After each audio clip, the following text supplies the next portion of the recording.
Hello, Virgo. This is Casey. I am here to do your November 1st through 15th love reading for 2020.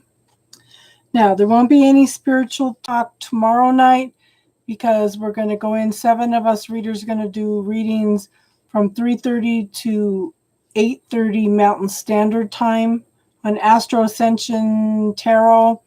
We're going to try to transmit it here also. We are going to do Halloween readings on Saturday night if you want to join us. Okay. What else? I guess that's it for now. Okay. So first card up is King of Cups. Someone very loving, caring, nurturing. Very emotional, very sensitive. Haha. Okay. Sometimes they have to detach themselves from a situation because they feel so deeply. Okay. There's a lot of major arcana in here. So that means there's a lot of long-term lessons going in. So I have the Star card. Okay. There's lots of emotional healing going on. Follow your intuition, follow your knowing. Focus on what you want because this is a healing card. Okay. And just remember, it's okay to feel vulnerable. How are you going to experience life if you do not let your walls down and experience it? Okay. Wheel of Fortune. Divine timing. I could just hear Yang. Divine timing. How'd your sister come out with her job, Yang? Okay. Forward movement.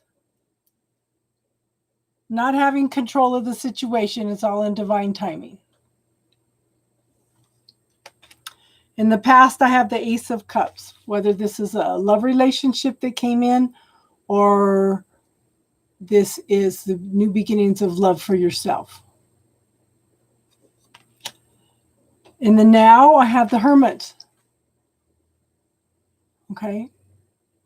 This is going within and being your own best soulmate, finding yourself, finding your truth and clarity, knowing who you are, what you want, and going out and shining your light in the world. This is how you change the world, one person at a time. You go in and find the peace, the truth, the clarity within yourself, and it radiates out from that. You not only clear it for the next 7 generations, but you clear it for other people in the world also, okay? Now, you've planted the seeds for what you want. This is a long-term card. It takes a long time for the tree to be mature enough to manifest the fruit, okay? So you're just waiting on the harvest, okay? But there's some kind of choice or decision that you're having troubles making, okay? Because I have the Two of Swords here. This is should I, shouldn't I, should I, shouldn't I. Can't see the truth in the situation, can't find mental clarity, and arguing with yourself on what choice to make. In the future, I have the Queen of Swords. Someone who has been through hell and back. But they have taken the time to know who they are, what they want, what's best for them. Okay? Looking for that truth and clarity in the situation. This person focuses on gratitude, takes the time to smell the roses, and just be one with the universe, okay?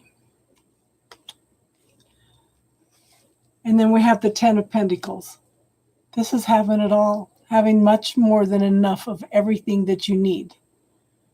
Happy family, safety, security, stability, money, having it all. Look at this little mouse.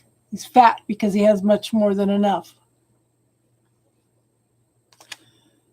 Now, I do show somebody has walked away from a situation with regret. They're looking back at some of the things that they left behind, okay? Where you're at now, 5 of Wands. Stuck in your head. Can't make a decision, can't make a choice. A little bit of competition going on in here. But look, it's bringing, the light is coming. The light is bringing in better circumstances. The environment around you is the Lover's card. In this deck, this is a lifetime loving relationship. Waterfowl mate for life. So I'm in this deck, I think it's definitely a twin flame connection. In your hopes and fears, Queen of Pentacles. Could be male or female, okay? Someone long-term, stable, very grounded, very prosperous, very abundant, knows how to manifest exactly what they want. The result, the Death card. This is the end of something, the beginning of something new. Just remember that there is no such thing as death. There's only transformation from one state to another.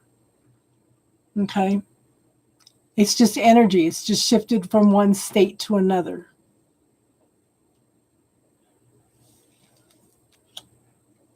And the clarifiers are the Temperance card. Okay? Somebody may be blown a little bit hot and cold, but there's healing going on here. Okay? Lots and lots of healing going on. Emotional balance. Truth and clarity and it's telling you to have a little bit of patience, okay? And what are you putting out to the universe? This is your law of attraction card. The Nine of Cups, this is a wish card. What are you putting out there? Are you worrying about things? You're going to draw more things to worry about. Are you focusing on the gratitude? Then the universe is going to give you more to be grateful for. Pay attention to what you're putting out to the universe. Like I said, this is a wish card.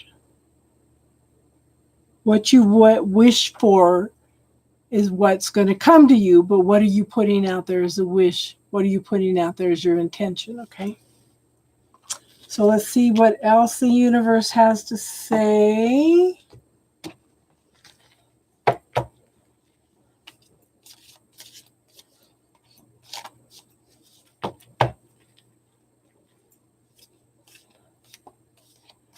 My grandson's a Virgo. The one all the ladies call the chicken. Oh, no.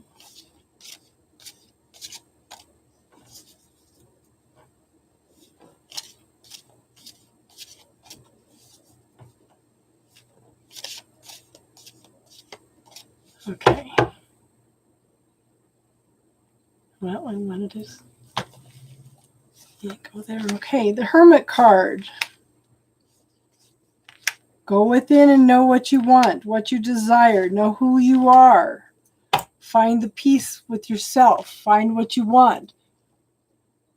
He did appear in Alive on a Friday night. Exactly. He said, in this day and age, in 2020, that women should go for what they want. Let them know that they're interested, because men are terrified of women and terrified of rejection, okay? Okay, so again, go within, know who you are, know how you want. Be your own best soulmate. Okay? This is, and then going out and shining your light in the world. Then we have the Nine of Wands. This is called the Wounded Warrior card. This is somebody that's been hurt a lot. Okay? But they've got their eye on the finish line. The problem is, if you're looking at the finish line, you're going to feel like you're never going to get there. So focus on how far you've come rather than how far you need to go. He's so tired and exhausted right now that this one or two steps just looks like it's too far off with him, for him, okay? He feels like he's never going to get there. But if you focus on your accomplishments, that's what you're putting out to the universe, okay? Hi, hon. So now we have the Knight of Swords. This is a very fast moving energy that's coming in. Truth, clarity, okay, communication. This could also be a spiritual communication, but look at where he's at. He's on the edge of a cliff. Somebody needs to take a leap of faith in this situation. Now, we have the Seven of Pentacles. Okay, so we're not doing individual readings tonight, hon. We're doing the collective. This is Virgo's collective reading for the 1st to the 15th. If you come back Saturday night, then we're going to be doing personal readings then, okay, hon? Seeds have been planted. Slow moving energy, slow growth. But she's just waiting for those last few days to harvest it, okay? Now, we have the Empress card. Okay? Someone very grounded, stable, in touch with nature, loving, caring, and nurturing. Okay? Pregnant with possibilities. Lots and lots of possibilities here. Moving toward new life. Okay? Sounds like an awesome reading to me. I'm going to pull one more for some reason, though. Again, new life. New life. Moving into new life. This is an awesome reading. This is learning your lessons well, moving into a clean slate, a new beginning, starting a new life. What grand and glorious adventure can I create now? What can I co-create with the universe? Okay. This is an awesome read. Okay. So that's the 1st to the 15th of November 2020. So don't forget, we won't be here for Tarot and Talk tomorrow night. We will be here on Saturday night. Okay. If you want to join us tomorrow between 3:30 and 8:30 Mountain Standard Time, we're going to co-broadcast on here, hopefully. But we'll be on Astro Ascension. I'm tired. Astro Ascension Tarot. Okay. So, yeah, we're going to do some fun stuff this weekend. So, does anybody have anything they want to talk about except for readings right now?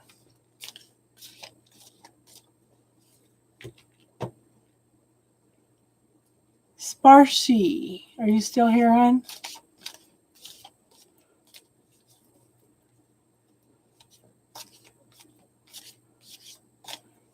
Yes. So there'll be 7 readers there tomorrow.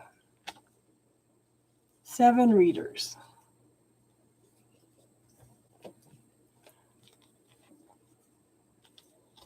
You're a babbler. Still can't sleep. Oh.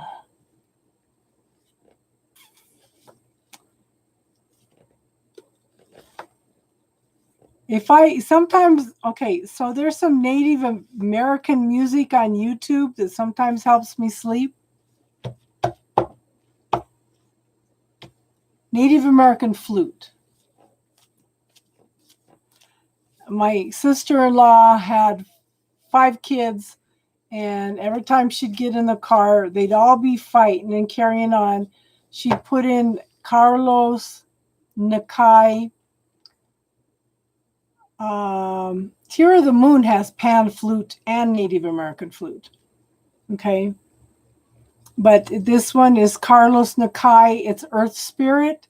I gave her a copy of that CD. Every time the kids started fighting, she'd put that in and they'd all go to sleep.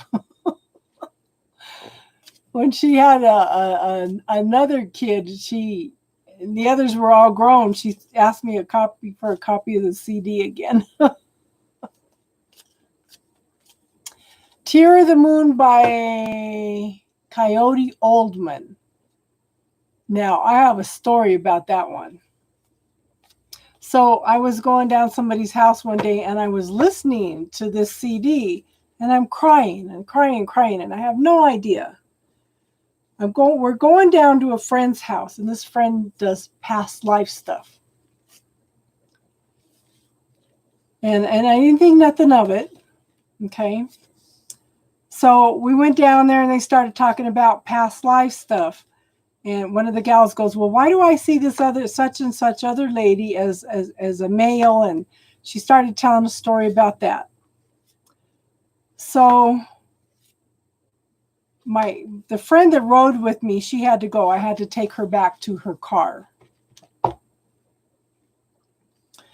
And I said, should I go back? And this little voice popped in my head. If you go back, you're going to cry. Well, I went back. Boy, they weren't kidding. So she started picking up on a past life for one of the other ladies. And she started telling the story about this past life. And I'm crying and crying and crying and crying. Have no idea why I'm crying. And she went through this whole past life thing. She was talking about the second generation after Atlantis sunk. And they had seers and prophets. Yeah, I knew when I got up that morning. I just knew that I was going to go through all this. So she's explaining what happened to the people after Atlantis. They knew the prophets said that something was coming. They knew something was coming. And they had watchers on all the canyons. This was like the Four Corners area, okay? And so she was explaining what parts we played and everything. And I'm just crying up a storm. So what had happened is some invaders came in and were invading the canyonways. They knew that they were there. They surrounded them on all four sides. So they decided in order to ensure the continuation of the people, they sent out one male with 5 females in different directions. This is how it came to be the Native American tribes all over the country. I was engaged to one of the guys that was on the canyonways. He decided to stay back and fight in order to give the people that were leaving a chance. They knew that a lot of the older people couldn't leave, so they gave him the choice to either stay and fight or walk off the canyons into dream time. And so I ended up leaving with a male, and there was 4 other females. We became the first of the, I forget what tribe she said. And that man that I left with was my first husband in another lifetime. And he was abusive to me in that lifetime too, because he loved me and he knew that I was still in love with the guy that died back at the Canyonway defending everybody. It's a whole long detailed story, but it made sense because that's how it came to be the different tribes all over the country. They all spread out into different directions and created the different tribes. But it made sense. It made sense. And it started out by listening to that. It's called Tear of the Moon, and it's by Coyote Oldman, and it's probably on YouTube also. So you never know what's going to trigger something. And like I said, I had no concept that any of this was going to come up that day.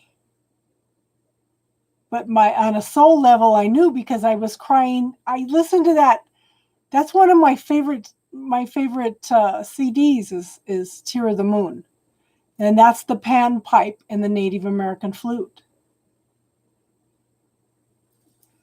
But your soul knows, your soul remembers, you know.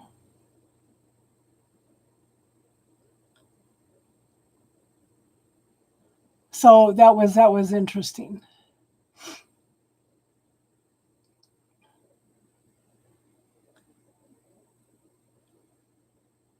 Yeah.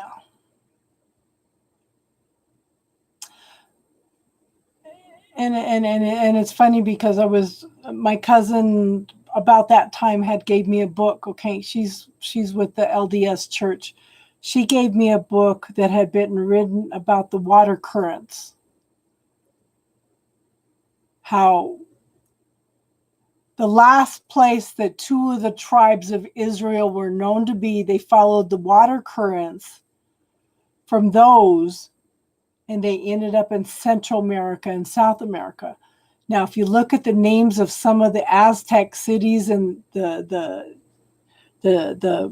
pyramids and stuff that are down in Central America and South America, they're similar to names in Egypt. And she was talking about how they were connected. It's actually the two tribes of Israel that disappeared. Okay, in Central America and South America. And the Native Americans also tell a story about how Jesus appeared in the late 1900s in order to, with each one of the 12 tribes of Israel, in order to prepare everybody for what was coming. Native Americans have a lot of stories about Jesus appearing to them. So read some of the Native American studies. Tell the story. The Native Americans have and the Native Americans have a tendency to pass things down word for word, because they understand the concept of how you whisper something in one person's ear, and by the time it comes back to you, it's a whole different story. Which story you want me to tell, Yang?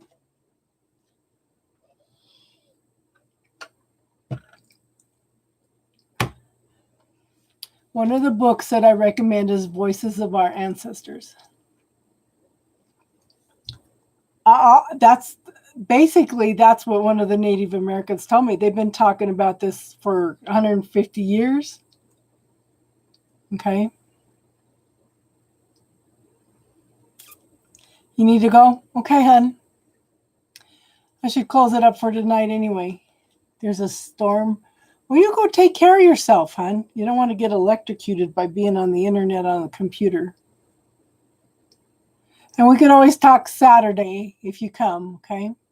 Or tomorrow if you join us on Astro's Ascension.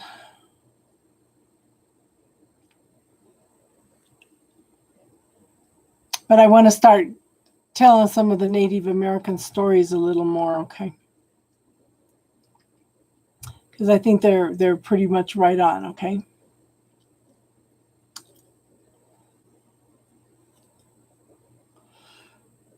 So, Snow Queen, I know they have Carlos Nakai, Nakai, and look up Earth Spirit.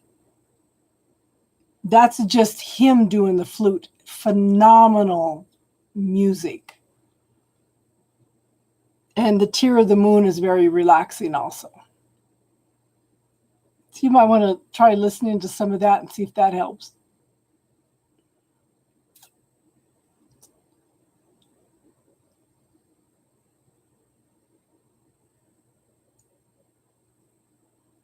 Yeah.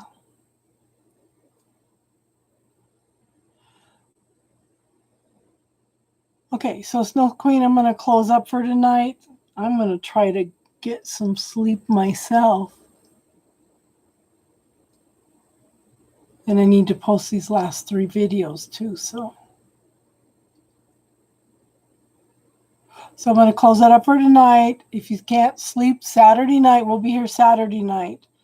And tomorrow will probably be too early for you anyway, so. Okay, so I'm going to let you go for tonight. You all have an awesome weekend. And like I said, Saturday night we'll be here to do readings. And then Sunday night we do tarot and talk, okay? So everybody have a good night. And namaste.